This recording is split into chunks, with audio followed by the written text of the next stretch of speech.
Welcome to episode 2 of Wrestling Road Rage, live in the Impact Zone here in Orlando, Florida at Universal Studios. Today's episode, we're going to go over some brief coverage from TNA Slammiversary pay-per-view event.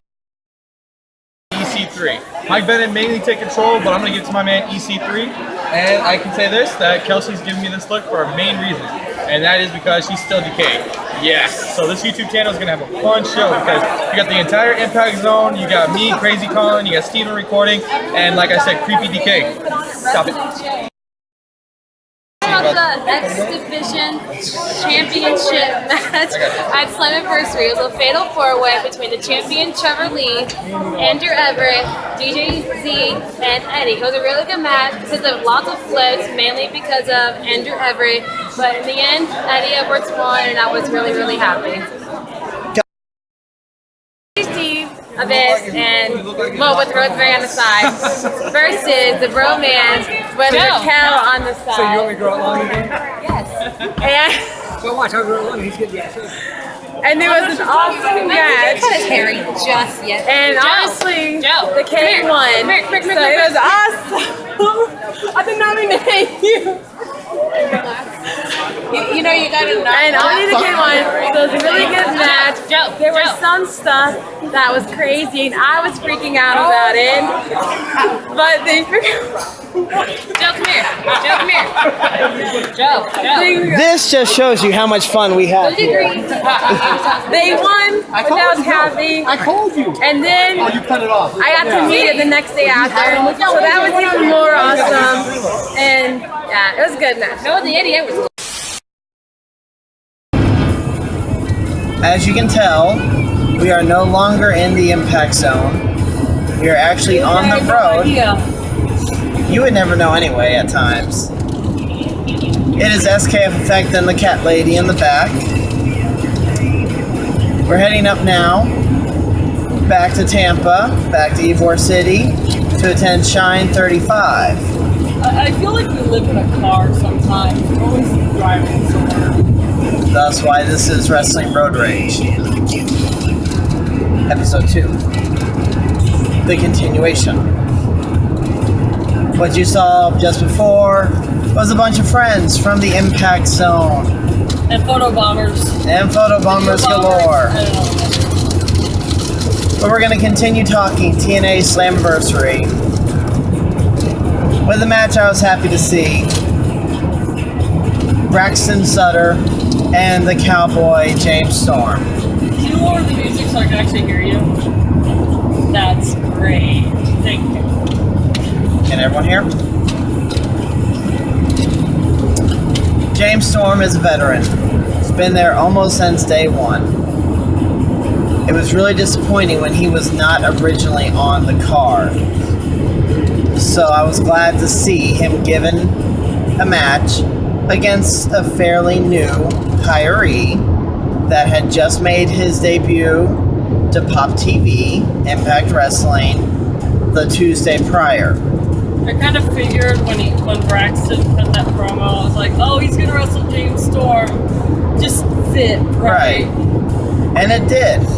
And it was a well done match that made both of them look good. And it was good to see Storm walk away with the W. Next up, introduction by Cat Lady. Tribunal versus Grado and Shira. Otherwise known as, why is this happening and what can we do to make it stop? Also known as, who gave Al Snow a whistle? Oh my god, I'm going to take the whistle, snap it in half, and shove it down his throat. Seriously, couldn't hear it in my left ear for 2 days. I love being ringside, We but all love being near that whistle. yeah. But, all in all, Grado's entertaining. The Tribunal is going to be a good heel tag team for the company. It bothers me that they're French and Al Snow is not, and he wears a jacket that says France. It just bothers me. I don't know why. Well, it's hey, remember way back in the day, Al Snow was the European champion, and he came out dressed and many different European cosplays, we'll go with. That may be where it comes from. Okay. Yeah, seriously, no more whistle. I think, didn't someone steal the whistle during the match? Grado did. He whistled, and then Al Snow still whistled. Yeah, agreed. Ew. Seriously, get rid of the whistle gimmick. It's annoying. No one can hear. The whistle gimmick's just about as bad as the Shira Shuffle. Yeah, the Shira Shuffle is at least quiet, so it's dumb, but it's quiet, so I'll take it. Match we're going to talk about. Dummy. Yeah. Impact sells stupid dummy buttons. I want the dummy button. Don't care about Eli Drake. I want a dummy button. I'm going to carry it around with me and put it to good use. It's smart marketing. All I heard from people is they want a dummy button. I mean, seriously. I would love to be ringside. And when Eli's close. Dummy. Yeah. Maybe that's why they don't sell them, because they don't want 50 people coming into the Impact Zone hitting dummy buttons all day. But that's free advertisement of their product. That would be awesome. But anyway, what we're talking about for the dummy is the King of the Mountain Championship match that took place with Eli Drake, also known as Eli Drake. Dummy. Yeah. Versus Bram. I think I remember Bram basically dominated the match. Eli got a few offenses in. Other than that, Bram was the dominant one of the match. It's been fun. And the match... 5 days. I don't remember the match. Yeah. Like, it wasn't very eventful. Like, I don't remember the ending. I remember the ending. Bram hit his finishing maneuver on Eli. Eli rolled out of the ring. Bram went out, pushed him back in, walked back in the ring himself, only to be hit by Eli's finisher, and then Bram got pinned. Oh. Like, Bram got hit once, and that was it. That, I don't know, I felt that kind of made Bram look a little weak. I agree. Curious to see what they're going to do with Bram as a character now that he's a face and beltless. Where does Bram go for here? Yeah, Shine Wrestling. We're going to talk about the Knockouts title match from Slammiversary. The reason we picked here is implications are involved at Shine. At Slammiversary, it was supposed to be Sienna challenging Jay for the Knockouts title. Gail Kim got added to the mix and turned it into a triple threat match. One of the most excellent matches that took place on the card, which saw interference from both Allie, known as Cherry Bomb, and Marty Bell, who ended up costing Jay the Knockouts Championship and ended up winning.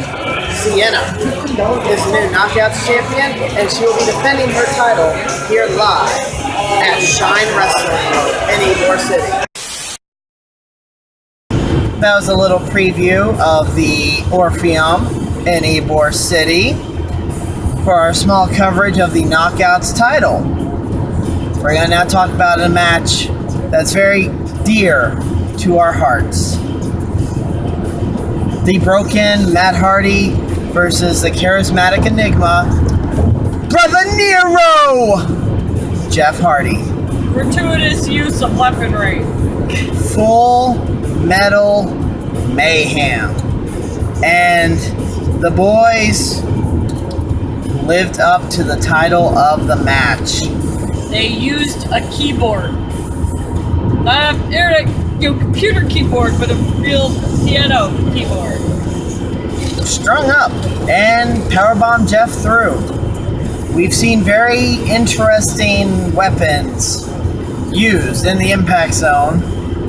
Keyboard maybe could be in the top 5. I think it was almost a showing of what weapons can we use and how can we use them out of the normal. I will say the most unique and most terrifying weapon was Jeff's painter ladder, where he just kept bringing the ladder up, up, and up, almost as if he was going to be touching the ceiling of the impact zone. I feel he wanted to use that as a way to climb up. There's a guy that did that on America's Got Talent, actually. I really thought Jeff was about to do that. But That was instead had to use it going from rope to rope, filling the entire ring, placing his brother on top of it, and then jumping onto said brother through said painter's ladder. Then launching the painter's ladder into the front row because life isn't exciting enough. Yes. Thanks, Jeff, man. I really need a ladder to the face. Most exciting thing about being in the impact zone while weapons are in use, you can end up with a ladder that close to your face. Tables. It's not the first time that's happened to us, actually. And it probably won't be the last. Tables were used, chairs were used, the guard railing was used. I'm surprised the kitchen sink didn't get brought up from something. I'm waiting for that. Seriously, go Lowe's, get a couple of kitchen sinks, throw them under the ring, put them over someone's head and bash it. I don't know. The most interesting, well, not the most, but most interesting for Matt Hardy was no longer coming out to I Am Iconic, but having Rebby coming out and doing his introduction, to now also entering with piano music. Possibly maybe done by Rebby. Probably, since she is a very talented piano player. It kind of reminds me a little bit of Mike and Maria in that having Rebby come out and do the introduction, except for obviously Rebby doesn't come all the way down to the ring for the matches, having Maxwell there. She comes out, does the intro, then walks right back to the back. Like Maria, who accompanies him to the ring and hangs around. Hey, so if they gets to the point and takes off. If Matt Hardy and Mike Bennett were to work as a tag team, would they enter together with both wives doing the entrances? Yes. Hey, TNA, get on that. That'd be kind of funny to see for a night. Actually, didn't that... Something happened with them already where they got in each other's faces. They got in each other's faces, which then turned into Matt Hardy Brand versus EC3, while Bennett and Maria stayed at the ringside. Okay, I remember them getting in each other's faces at ringside, but not kind of the outcome. Yep. I'd like to see the tag team entrance for humor's sake. But the two of them would try to like out-yell each other or something. But the match ended with Jeff getting the pinfall on his brother after potentially going through 2 or 3 tables, ladders. All in all, though, it was a good match. Yeah, I wonder, though, when they go back to North Carolina, and they go to see their dad, so what you guys do this weekend? Well, let's see. I put Jeff through a keyboard and the guardrail. I put Matt through, a bunch of tables, whacked him with the ladder a few times. Yeah. But Matt still had a lot of fun. Yeah. It's got to be a very unnerving thing because, yes, you're making a show. And I'm sure as kids they fought with each other and they're seeking their revenge as adults, but it's got to be nerve-wracking beating the shit out of your brother. That's her theory for it. It's all payback for years of stealing toys and other things. Maybe Matt broke a window and blamed Jeff, so here's your karma 30 years later, a ladder to the head. Jeff stole some of Matt's action figures or Transformers or whatever, so through the table you go. Sounds like a fair way to go about that. And then, they all get on the same flight and go home together and drink pussies. The next match we're going to talk about, but we have Ichiban on Hands Free. Say hi, Ichiban. Ichiban number 1. Alright, the main event for Slammiversary was Drew Galloway defending the TNA World Heavyweight Championship against Lashley. The two went to war. Sadly, the winner of the match was Lashley. Oh. Ichiban, your reaction to hearing that news?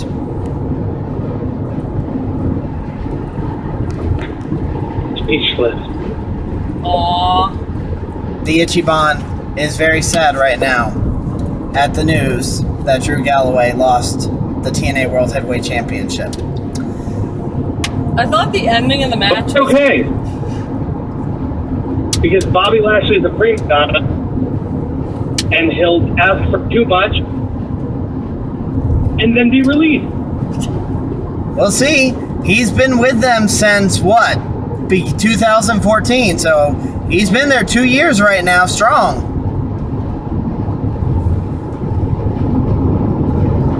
2 years and on 2 years and on his third TNA World Title reign. like half paying attention because I figured it still had another 5 or 6 minutes to go, Right. and suddenly the bell rang, and I was like, huh. The ending was very lackluster. It was titled Knockout or Tap Out, meaning you either had to make your opponent tap out or you just had to make them pass out. And Lashley supposedly did just that, locking Drew Galloway in a submission hold. But as opposed to traditional knockout methods, where the referee raised a hand 3 times, all the referee did was very briefly put his fingers on Drew Galloway's wrist, almost as if checking his pulse, and then rang the bell. I almost thought they were going to go screw job. Mm-hmm. Last time I checked, you don't check So- the pulse. Consciousness is life. Unconsciousness is death. That's what we saw a replay the next night, and I saw them do that. I was like, wait, they were checking to make sure he was still alive, and it was over. I thought they at least had to raise the hand, and we clarified with a ref, yeah, you're supposed to raise the hand 3 times. No, they just checked his pulse and said, done. I don't think your pulse tells you if you're knocked out. In fact, I know it doesn't. So I don't know if the ref didn't know how to determine, or they just needed to wrap it up quick, because it was. I think the show did end at 11 on the nose, so maybe they needed to cut it Roughly. But, unfortunately, it was not a screw job method. That was the legit ending. As we continued on to just Drew Galloway getting his rematch this past Tuesday on Pop, again being unsuccessful against Lashley. The other thing I noticed, Drew Galloway woke up real fast after he got knocked out. He did. For someone who was supposedly Real knocked fast. out, he woke up very quick. Like, as soon as they rang That's the where bell. I would say the difference between knockout and, because when you get into a sleeper hold, it doesn't take you long to fall, and then all of a sudden you went quick. Alright. Yeah, but it was like he was knocked out, they rang the bell, and he sat up. It's like, interesting. It was a very, very poor use of knockout. Yeah.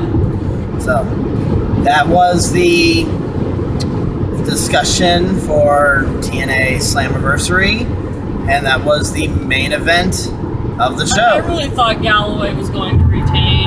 I had hoped he was, but Because I thought Galloway Bennett could have feuded together. I do want to see Storm try to go for the world title at one point. Lashley Storm might be an interesting. I don't know that Galloway Storm would have been as interesting since we're both face. But- alright, well, Ichiban, glad to have you on the phone for this. Ichiban, drinking beer. As we said, we're heading up to Ybor City to attend Shine Wrestling. This is going to be Shine 35. And there are, to shine for 4 years. yes, Next month. 4 years next month is how long Shine's been around. And it's an awesome ride. The driving, though, is killer. Yeah, we could use it being an hour closer, but they're worth driving 2 hours 2 hours back and forth for. But some matches have been changed around. The card has been altered due to title changes and due to family issues. One thing they have taking place right now is it's the first ever Shine Wrestling Money in the Bank, I'm guessing, ladder match. It seems a bit odd to tag a briefcase to the disco ball of the Orpheum. Oh, how great would that be? It can't be Money in the Bank if there's not a ladder involved. And it's going to feature Nicole Matthews, Kelly Skater, Santana, and the former Knockouts champion, Jade, also known as Mia Yim. I am curious with Shine. Are they going to have to convert Mia Yim to Jade and Allison Kay to Sienna to keep up storylines? If that's the case, would Allie come out and manage Sienna? Is she here? I don't think either Kicker Bomb is on the card. None of them are on the card. That'd be a surprise, though. But, staying on track. Well, what's a track? So, it's going to be a ladder match, hopefully. Fingers crossed. They've done stranger things to the Orpheum. They can do a ladder match. I'm curious if Mia Jade Yim wins. The concept of this Money in the Bank match, when they originally said, was that the winner got to pick what title they wanted to go for. Of the three being defended in the main event, which are the Knockouts, the Shine, and the Shimmer Championships. If Mia wins, will she choose to go for her Knockouts title? Or would she choose to go for her Shine? Or maybe just go for the Shimmer? There's a lot of possibilities for this that make it an interesting concept. Now, clarify for me, is this Clarifying. Money in the Bank in WWE land, like Feast or Fired in TNA, you get to cash it in whenever you want. As long as the person is standing or something like that? I want to say when they first announced it, it was like the winner would pick the title for the next Shine. Okay, that was what I thought I saw. But it no longer says that. Okay. So it is very curious if said winner just gets to carry around a Shine Wrestling briefcase. I think that'd be kind of funny. Yeah, why not is, if it's truly a Money in the Bank, they have a cash-in ability at any point. But then you have to wonder, does that mean, well, you can cash in at any Shimmer for the Shimmer belt, any Shine for the Shine belt, any Impact for the Impact Knockouts title? Oh, come on, that would be awesome. Jade wins the Money in the Bank, walks out at an Impact Zone after Sienna went through a match, and just goes, I want my belt back. See, I kind of took it, because originally it was announced as, you know, at the next Shine. I figured it was more going to be you have a title shot at the next Shine, but you can pick which belt you go for. Which brings into an interesting point. Shine's not always every month. Sometimes it's every 2 months, every 6 weeks. You pick the Knockouts title, there is no guarantee it's still on Sienna. Because Impact is weekly. Shimmer is quarterly. So unless you don't get to Shimmer next week, that would make for a very interesting concept. You'd have to, which makes me think the Knockouts title is the least to be picked because there's really no guarantee it stays with Sienna between now and a date in the future. Now, if there's a set date that it has to be cashed by, you can kind of play with that. But if you have it at any point, hypothetically, the belt could be off of Sienna before it's cashed in. Well, hopefully we find out these answers later. Yeah, I'm sure there'll be some sort of explanation from the match. But the main event of Shine 35 is a triple threat featuring the TNA Knockouts champion, Allison Kay, also known as Sienna, the Shine champion, Taylor Made, and the Shimmer champion, Madison Eagles? Madison Eagles. Okay, you put me on the spot. Like, and all I'm thinking is the girl who comes out to the ring with a fork. That's right. She comes out to the ring with like 5 forks on her. I'm blanking on her name, but I remember the forks. Allison Kay apparently was posting photos online of her like arming her gear with forks. Oh my. But Just gonna come to the ring with forks and throw silver. all 3 titles are on the line. And the way it's going to go is whoever gets pinned loses their title. If the Knockouts champion Allison Kay is pinned by Taylor Made, Taylor Made will then become Shine and Knockouts champion. Taylor Made is pinned by Madison Eagles.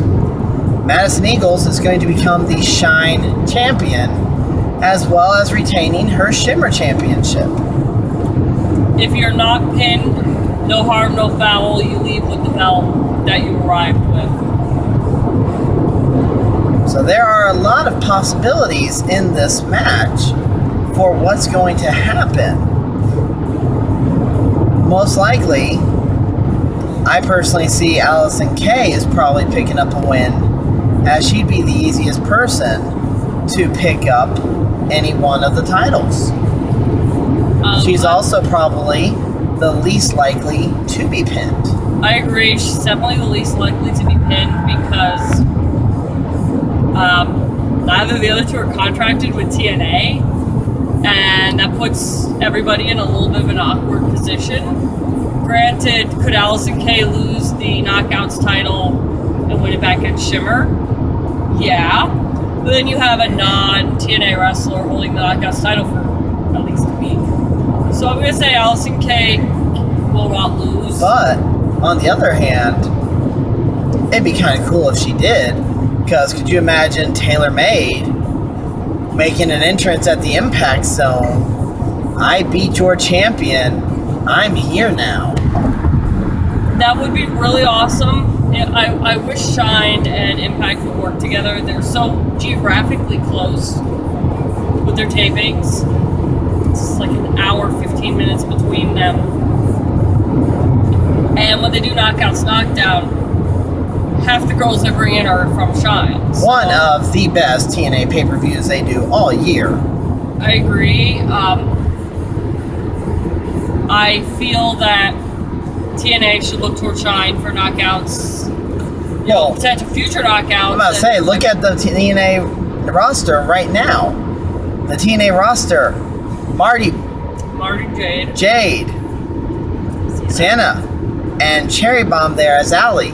That's 4 of the top ladies from Shine there as TNA knockouts. And they've had Santana Garrett there. They've had Havoc there. Which, hey, you know, you could rehire some of them. Hint, hint, wink, wink. Nudge, nudge, punch, punch. Yeah.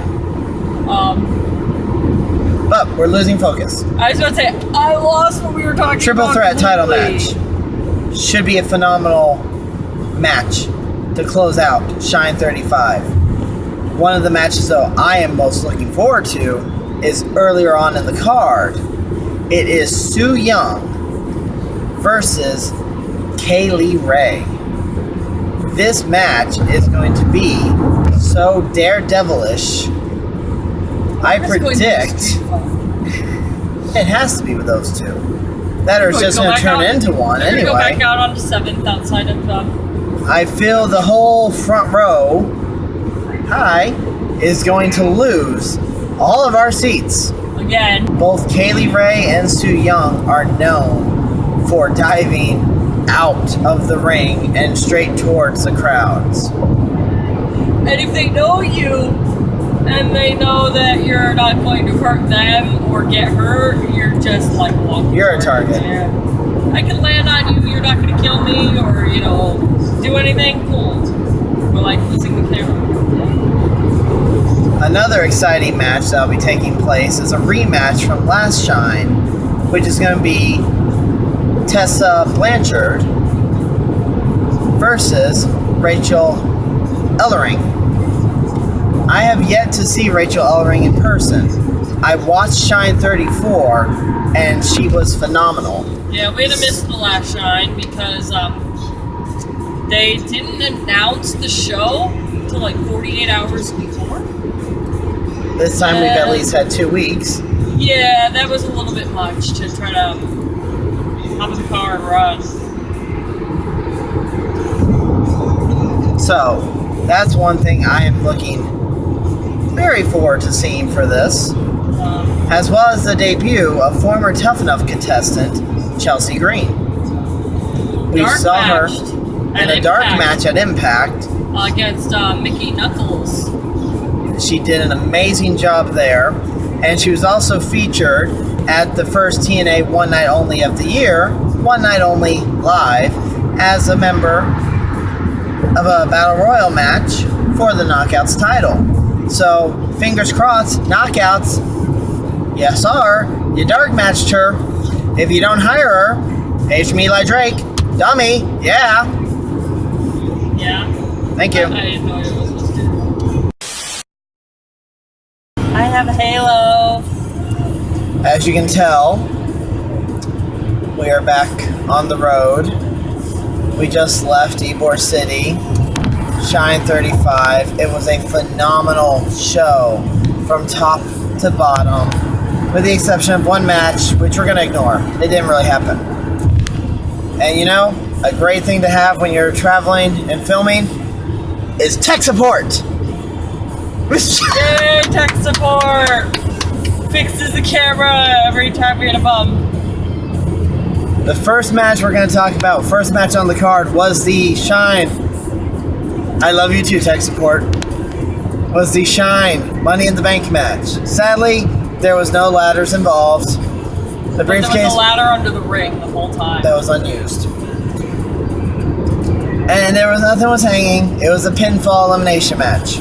But it had a real briefcase. Did have a real briefcase, and the best surprise for it is it was no longer a four-way. They tossed in the returning Evilise.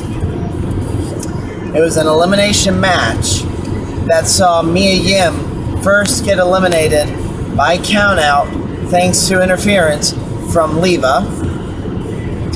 And then Glad to see that feud's going to continue despite their travel schedule, their injury scheduling, and everything else that's happening. I am happy, a little sad, but still happy.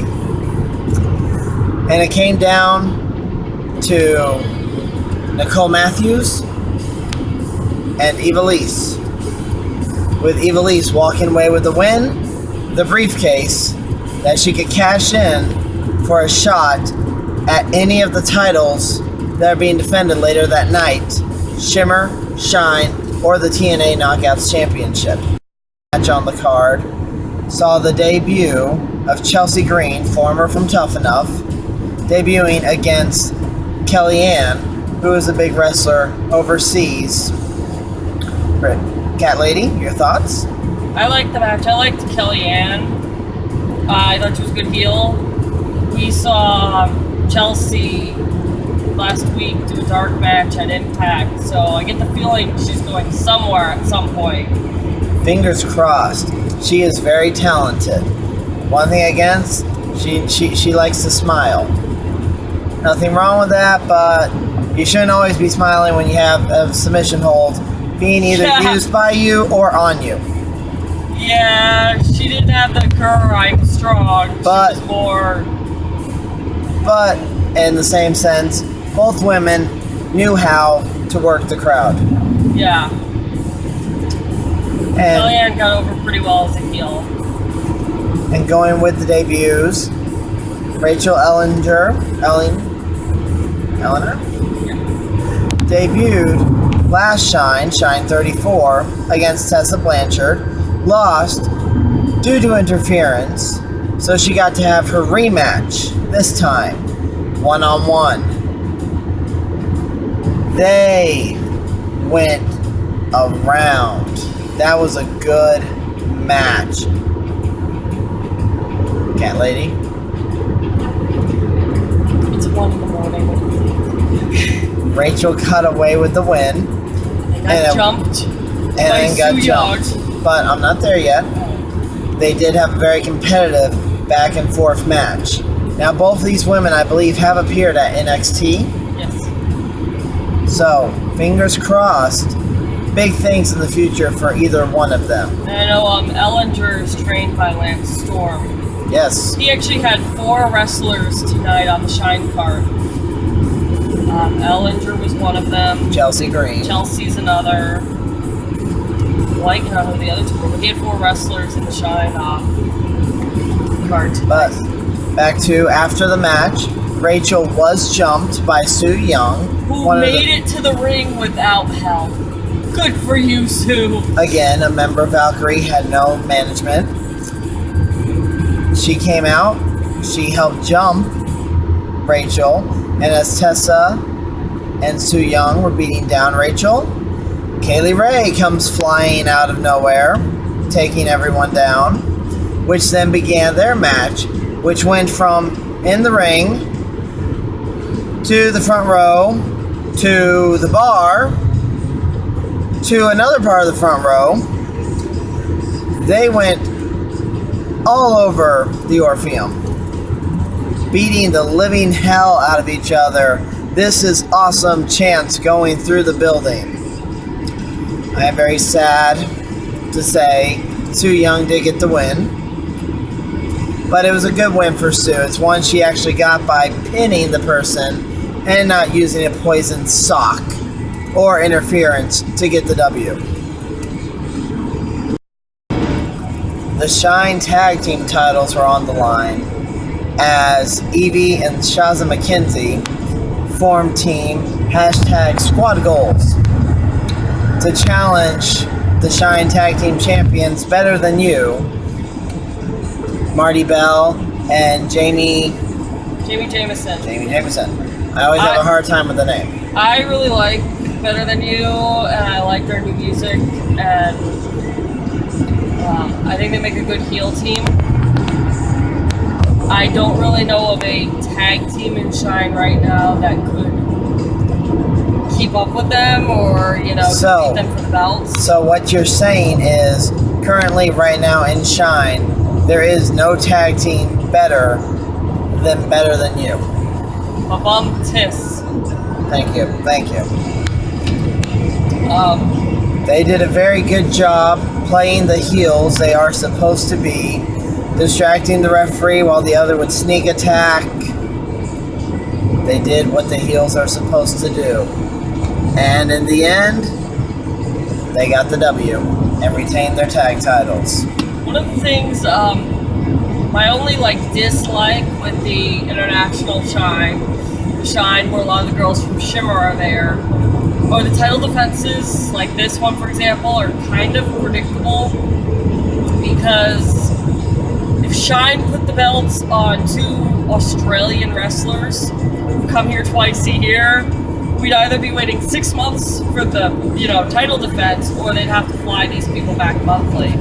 So it was kind of going into that match, you knew who was going to win. Which some of them, still a good match. Some of them we really wish would be brought in more than monthly. That'd be nice. So to finish off the show, we had the triple threat for the Shine, Shimmer, and TNA Knockout Championships. Which is a perfect opportunity. You have a briefcase and you want a really good shot at winning something with it. Where do you cash in? A briefcase that lets you get a shot at any one of those 3 titles. Or what do you do from there? Well, we had a match. All 3 women, all 3 champions into the ring. Suddenly they were trying to knock each other out with forks. Forks! When I really like this Madison music Eagle hit. because she has forks.